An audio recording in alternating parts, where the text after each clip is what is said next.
Students, आज हम बात करेंगे the distributive property of complex numbers. मतलब कॉम्प्लेक्स नंबर्स आप जानते हैं कि ऐसे नंबर्स जिनका स्क्वायर नेगेटिव में आ जाए वो कॉम्प्लेक्स नंबर्स होते हैं। और इनकी जो डेरिवेशन है या इनका जो एक आइडिया है वो कहाँ से आया था कि हमने एक इक्वेशन सॉल्व की थी कि एक्स स्क्वायर प्लस वन अगर जीरो के इक्वल हो। ठीक है, अब इस इक्वेशन का जो सोल्यूशन था हमने जब वो फाइंड किया था तो ये आया था जी एक्स स्क्वायर, मतलब कि इसमें जब हम सॉल्व करे तो एक रिजल्ट आया था x square equal to minus one. फिर स्क्वायर रूट लिया था तो ये आ गया था x x is equal to plus minus under root minus one. अब अंडर रूट या स्क्वायर रूट माइनस वन जो था वो रियल में एग्जिस्ट नहीं करता, इसलिए इसको लियोनार्ड लियोनार्ड यूलर ने सपोज किया था या इमेजिन, हम यूँ कहेंगे इमेजिन किया था, इसलिए इसे इमेजिनरी नंबर कहा जाता है कि ये आयोटा के इक्वल है। ठीक है, तो इस तरीके से ये आयोटा जो एक इमेजिनरी नंबर है उसका एक जो है वो कंसेप्ट बनता था। और फिर इसी तरीके से हमने देखा था कि जितने भी रियल नंबर्स हैं वो सारे के सारे कॉम्प्लेक्स हैं। ठीक है, लेकिन इनका जो इमेजिनरी पार्ट है वो नहीं है, मतलब इमेजिनरी पार्ट इनका जीरो है। इसलिए हम फाइव को फाइव प्लस जीरो आयोटा लिख सकते हैं, और अगर ऑर्डर फॉर्म में लिखना चाहें तो फाइव इनका रियल पार्ट है और जीरो इनका इमेजिनरी पार्ट, हम ऐसे भी लिख सकते हैं। ठीक है, मतलब ये तीनों जो है फाइव ही लिखे हुए हैं। वो अब अलग बात है कि हम किस मतलब किस हवाले से बात कर रहे हैं, तो वो उस जगह पर जहाँ पर कि उस बात करने की ज़रूरत है हम उसको इस्तेमाल कर सकते हैं। ठीक है, तो एक बात हमें पता चली। अब डिस्ट्रीब्यूटिव प्रॉपर्टी क्या होती है जी? देखें, जैसे फर्ज करें मैं ये कहता हूँ कि मैंने सेवन को मल्टीप्लाई करना है फिफ्टीन से। ठीक है, अब ऐसा है कि मैं अगर 15 को जो है वो ब्रेक कर दूं, मैं 15 को, मतलब मुझे 7 का टेबल 15 से पढ़ना है, मुझे इसमें प्रॉब्लम आ रही है, मैं इसको आसान बनाता हूँ, मैं लिखता हूँ 5 प्लस 10। ठीक है, बनेगा 15 ही। लेकिन अब क्या होगा कि मैं 7 को 5 पे भी इतनी मतलब डिस्ट्रीब्यूट कर दूंगा और 10 पे भी। ठीक है, तो मेरा ये आंसर बनेगा 7 5 से 35। ठीक है, और 7 10 से मल्टीप्लाई होकर क्या हो जाएगा 70, और इनको मैं ऐड करूंगा तो ये बनेगा 105। जबकि अगर मैं 15 को 7 टाइम ऐड करता हूँ या मल्टीप्लाई कर देता हूँ 7 से, तो मेरा तब भी आंसर 105 ही आता है। ठीक है, मतलब इसमें मैंने डिस्ट्रीब्यूट किया है जो हमारे पास नंबर है उसको ओवर एडिशन। ठीक है, इसी तरह मैं सब्ट्रैक्ट भी कर सकता हूँ, मतलब फर्ज करें मैं 20 माइनस 5 लिख देता हूँ। ठीक है, तब भी 15 ही आएगा। अब 7 को 20 से मल्टीप्लाई करें, आता है कितना आ जाएगा जी 27 से 140। ठीक है, 140, और 7 5 से मल्टीप्लाई होकर कितना आ जाएगा 35। ठीक है, तो 140 में से 35 माइनस करें तब भी 105 ही आंसर आता है। ठीक है, मतलब दोनों तरह से हमारा आंसर जो है वो सेम आता है। इसका मतलब है कि जो डिस्ट्रीब्यूटिव प्रॉपर्टी है जो नंबर्स में, रियल नंबर्स में हमने देखा था एग्जिस्ट करती है। अब हम देखते हैं कि क्या ये कॉम्प्लेक्स नंबर्स में एग्जिस्ट करती है या नहीं। ठीक है, तो फर्ज करें हमारा एक कॉम्प्लेक्स नंबर जो है मैं यहाँ पर लिख लेता हूँ, वो है 2 + 3 आयोटा। ठीक है, जो सेकंड कॉम्प्लेक्स नंबर है वो हमारे पास है 3 + 4 आयोटा, और जो थर्ड कॉम्प्लेक्स नंबर है हमारा वो है 5 + 2 आयोटा, या 5 - 2 आयोटा लिख लेते हैं चले। अब देखें, रियल नंबर में तो मैंने आपको बताया कि डिस्ट्रीब्यूटिव प्रॉपर्टी होती है कि अगर a मल्टीप्लाई और b प्लस सी से, तो आप इसे लिख सकते हैं ए बी और प्लस ए सी।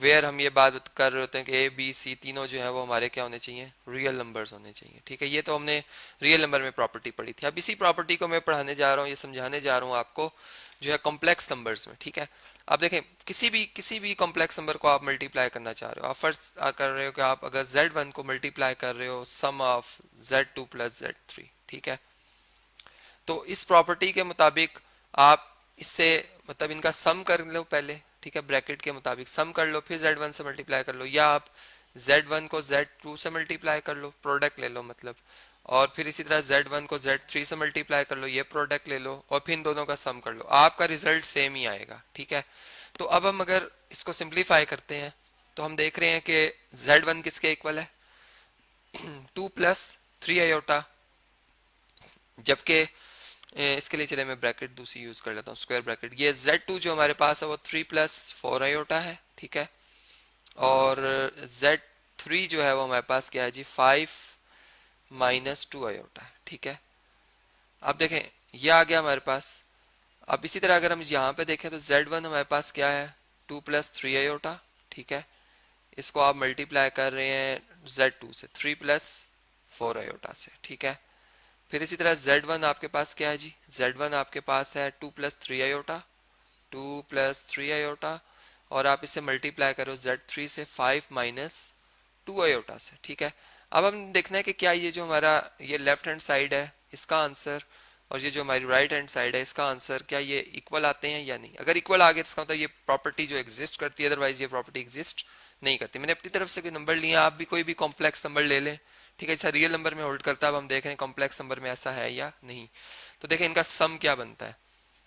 रियल पार्ट्स आपस में ऐड होते हैं, 3 और 5 ये रियल पार्ट्स हैं, ठीक है। ये 3 और 5 ऐड होंगे, क्या आ जाएगा 8, ठीक है।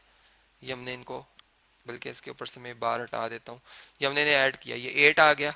और इसी तरह ये इमेजिनरी पार्ट 4 आयोटा, मतलब ये जो टर्म है हमारे पास 4 आयोटा और ये -2 आयोटा, ये लाइक टर्म्स हैं, दोनों में आयोटा शामिल है, ठीक है। ये आपस में ऐड हो सकती हैं, तो 4 में -2 ऐड करें क्या आएगा, +2 आयोटा आएगा, ठीक है। इसी तरह अगर हम यहाँ पर देखें तो अब यहाँ पर हमने मल्टीप्लाई करना है, 2 3 से मल्टीप्लाई होगा, मतलब पहले जो ये हमारा कॉम्प्लेक्स नंबर है इसका जो ये फर्स्ट पार्ट है ये दोनों से मल्टीप्लाई होगा, ये इसकी फर्स्ट टर्म दोनों से मल्टीप्लाई होगी 3 + 4 आयोटा से। फिर इसी तरह 3 आयोटा भी जो है वो 3 + 4 आयोटा से मल्टीप्लाई होगा, ठीक है। यहाँ तक आ गए हम। फिर इसी तरह अगर हम यहाँ पे देखें तो ये भी 2 जो है वो 5 - 2 आयोटा से मल्टीप्लाई होगा, और फिर 3 आयोटा जो है +3 आयोटा भी जो है वो 5 - 2 आयोटा से मल्टीप्लाई होगा, ठीक है। यहाँ तक बात समझ गए आप। अब इससे आगे अगर हम मजीद सिंप्लीफाई करें इसे, तो हमारे पास यहाँ पर जो रिजल्ट आ रहा है ये देखें, 2 मल्टीप्लाई होगा 8 + 2 आयोटा से, ठीक है। इसी तरह +3 आयोटा जो है ये मल्टीप्लाई होगा 8 + 2 आयोटा से, ठीक है। ये हमारे पास जो है वो लेफ्ट हैंड साइड चल रही है, यहाँ पर राइट हैंड साइड चल रही है। 2 3 से मल्टीप्लाई होगा, ठीक है, 6 आएगा, मतलब यहाँ पे 6, 2 4 से मल्टीप्लाई होगा, कितना आएगा जी 4 2 से 8 आयोटा, ठीक है।